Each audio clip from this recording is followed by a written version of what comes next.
का हो चंद, आज बड़ा खुश नजर आओ तरू, का बात बा? लागत कि आज तोहरे बिया होता। खुश ना रही तका उदास रही। यहाँ एगो तू ही हमके देखे वाला थोड़े बाड़ा, बहुत लोग बा देखे वाला। एगो चेहरे के कितना लोग के देखबू, घूम फिर के हमरे लगे आइबू।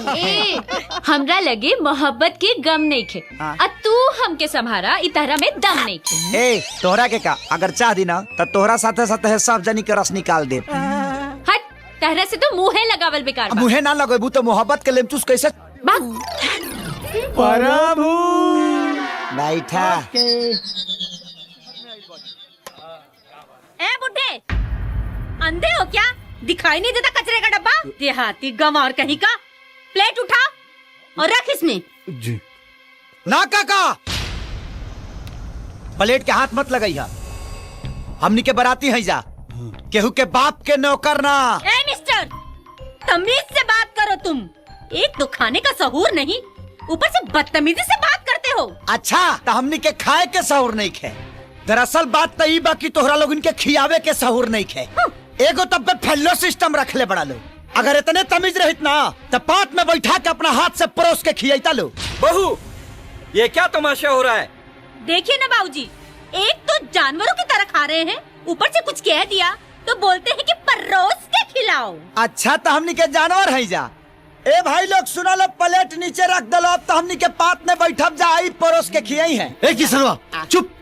तोरा छोट बड़ के लिहाज नहीं करे, चुपचाप खाना खा और शांति से बिया होके दे। नहीं समझी जी, किशन ठीक बोल रहा है।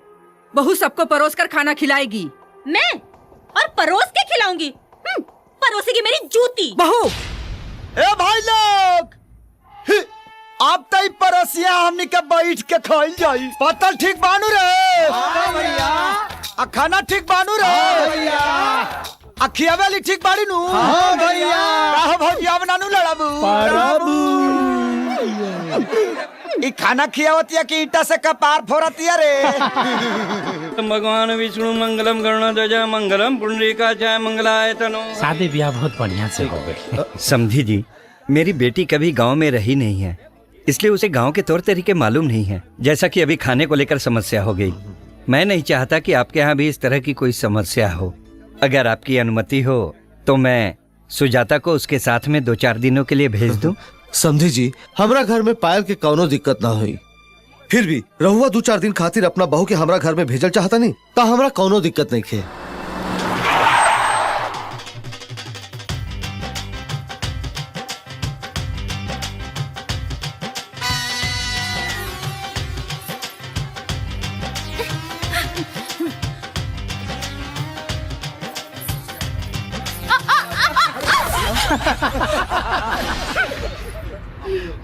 अरे बेटा उठा।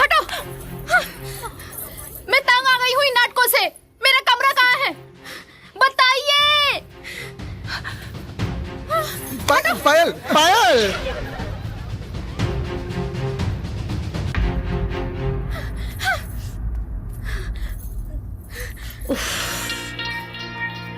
इस घर में पैर घुसाओ तो सर नहीं घुसता। इतने छोटे से घर में तुम रहोगी कैसे? हम कौड़ी डाला तानी, तू दोनों जना में जे पहले कौड़ी निकाली उहे जीती। तो हो जाए डाला तहीला। 1 मिनट भैया, एगो बात जान लो कि अगर कौड़ी तू पहले निकाल लेहला तो पूरा जीवन तुहार गुलामी भौजी करी है। अगर कहीं भौजी निकाल लेली ना तब पूरा जीवन तोहरा करे के पड़ी गुलामी। 1 2 3 कदा फिरी।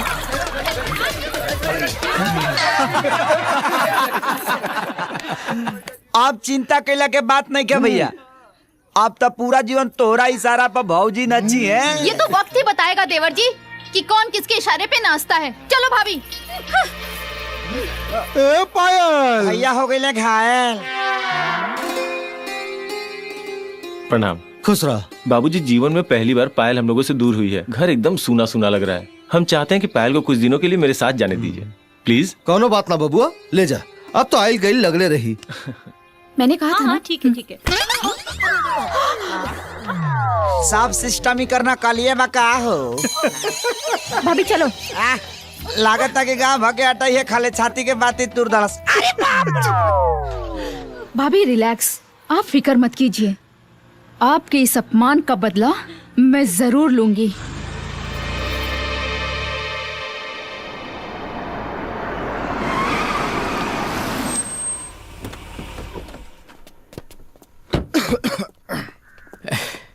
अरे खुश जी रहो। प्रणाम। प्रणाम। खुश रहो। खुश रहिए, आओ, खुश आओ, रहिए। चलो। चलो। आइए आइए आइए।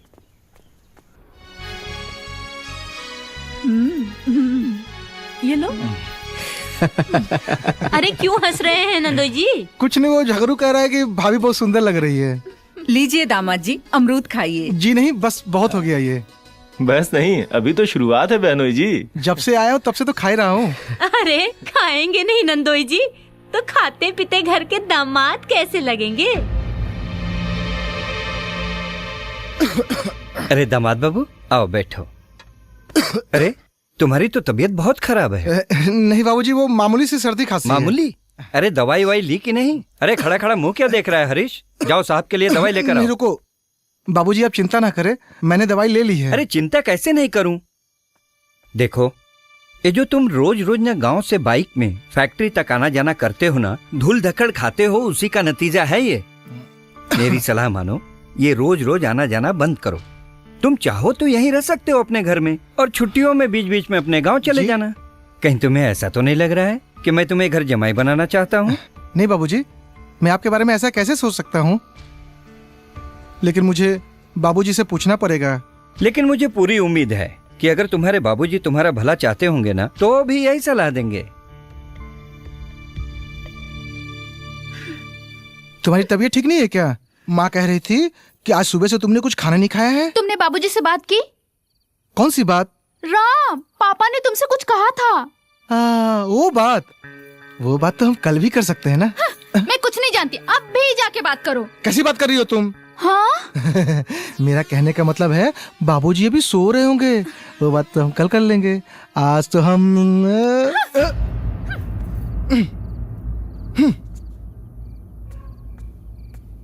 बाबूजी।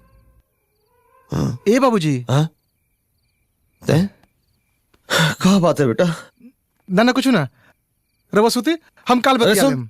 है ना, बैठ। अरे बैठ।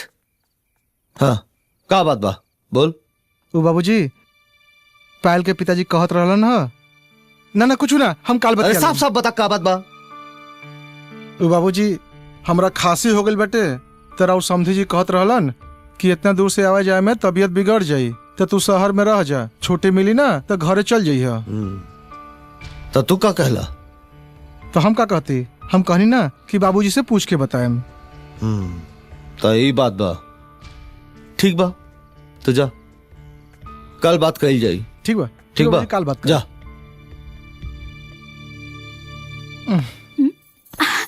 बाबूजी ने क्या कहा कुछ जी? नहीं कहा। कुछ नहीं? मेरा मतलब है कुछ नहीं।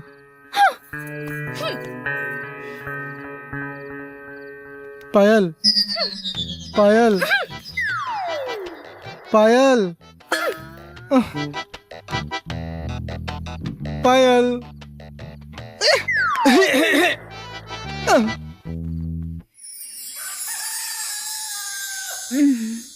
गोवर्धन, गोवर्धन चाय, चाय, चाय? इतने सवेरे चाय? चाय। हमरे बनावे के पड़ी, लेकिन क्यों देख ली तो कचरा हो जाए भाई। लिया आओ तो।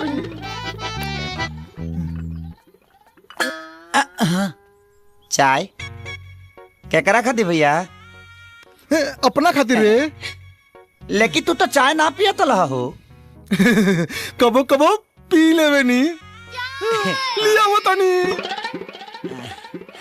भाई लोग, ई पहले रहे हैं हमार भाई, आ जब से आयल भी है भौजी तब से बन गई बड़े दाई। हाँ? अरे वाह।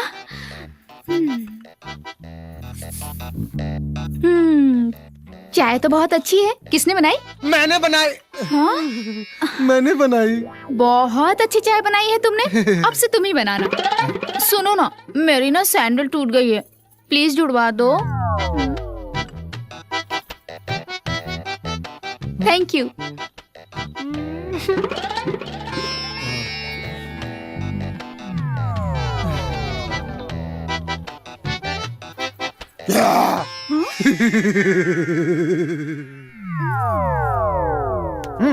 का भैया कहाँ बाजार जाता नहीं जलो का है जोरवा में कुर्ता पजामा हो सियावे जाता नहीं फाट गइल बा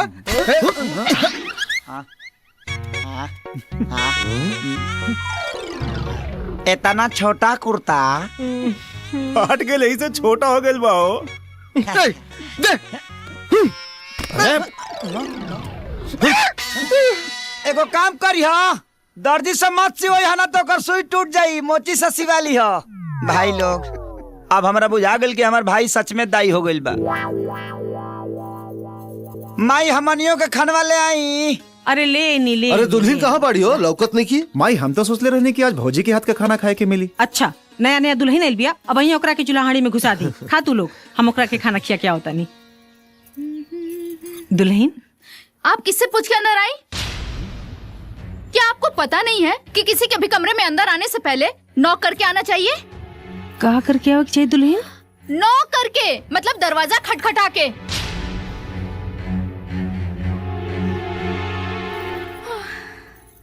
माफ करा दुल्हन रोज आवे जाए का आदत रहल यही से ना बुझाइल। आगे से दरवाजा खटखटा के आई। खाना रख दीजिए खा लूंगी।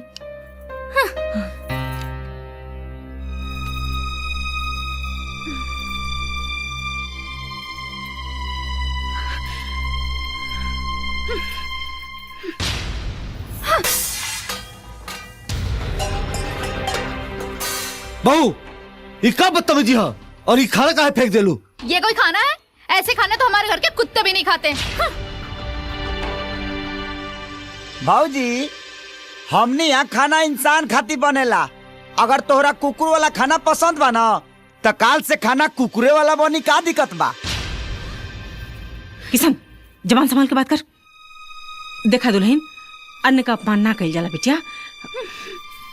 तोरा के खाना पसंद नहीं खे तब काली से तोरा पसंद का खाना बना देवल करब। हाँ। कौनो जरूरत नहीं के अलग से खाना बनावे के। जेकरा के ई खाना पसंद नहीं के वो अपन खाना खुद बना ली। चाय बना तो ना करेला तो खाना कहाँ से बनी? देखो जुबान संभाल के बात करो। मैं इस घर में इसलिए नहीं आई हूँ कि मैं तुम लोगों के लिए खाना बनाऊं। मैं किसी की नौकरानी नहीं हूँ। तुहार कहे के मतलब का बा भौजी? माई हमने खातिर खाना बनावे ले ते का हमनी का नौकरानी हो गई? वो तुम्हारी क्या है ये तुम ही जानो। मुझे उससे कोई लेना देना नहीं है। भाऊजी तोहरा का हमनी के बियाह के लिए आइल बनी सा हमनी के भौजी कहले सा और ले बेटी कहेला। और जब तक ले रिश्ता बा तब तक ले पूरा लेना देना बा। तुम तो मुझसे बात ही मत करो। मैं तो तुम्हारी शक्ल भी नहीं देखना चाहती। तू देखा चाहे मत देखा हमरा पर कोनो विशेष फर्क पड़े वाला नहीं के। लेकिन एगो बात कान खोल के सुन ला।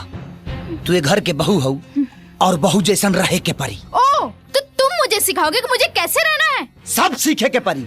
केकरा से कैसन बात कइल जाला और कैसन व्यवहार कइल जाला।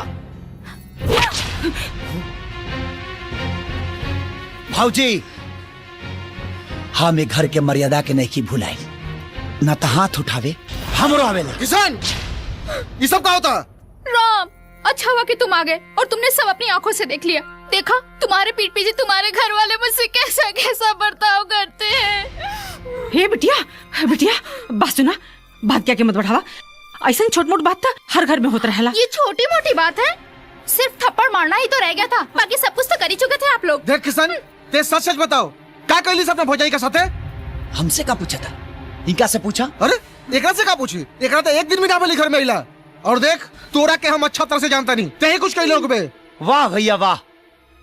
एक दिन में तू भौजी के तरफदारी करे लगला। हमने के इतना दिन के प्यार पर भौजी के एक दिन के प्यार भारी पड़ गई। राम बिना जानले सुनले तो हर हिम्मत कैसे भइल अपन छोटे भाई के ऊपर हाथ उठावे के?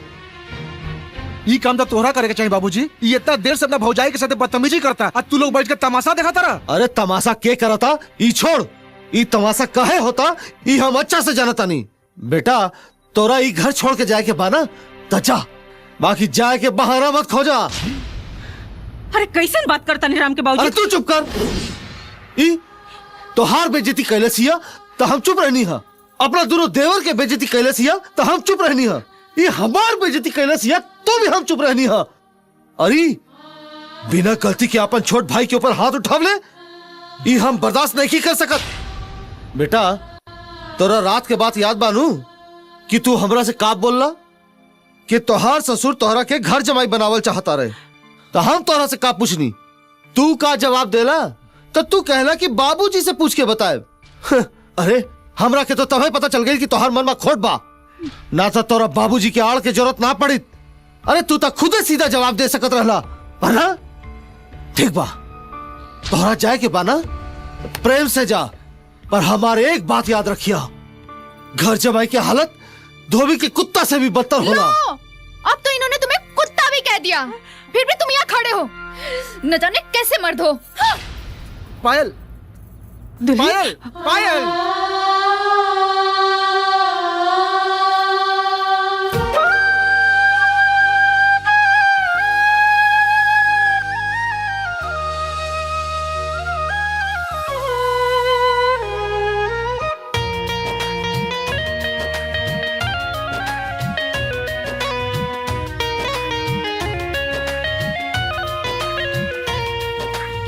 बेटा जब से आन भइल घरे आइल मेहरी के पूछे लागल अखियां के पुतरी।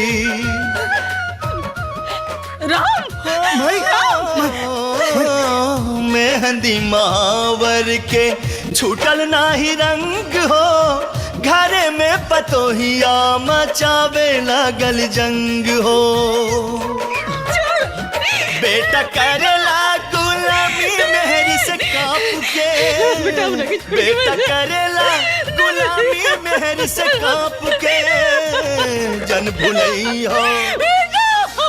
भुलई हो ए भाई माई बाप के, जन भुलई हो ए भाई माई बाप के।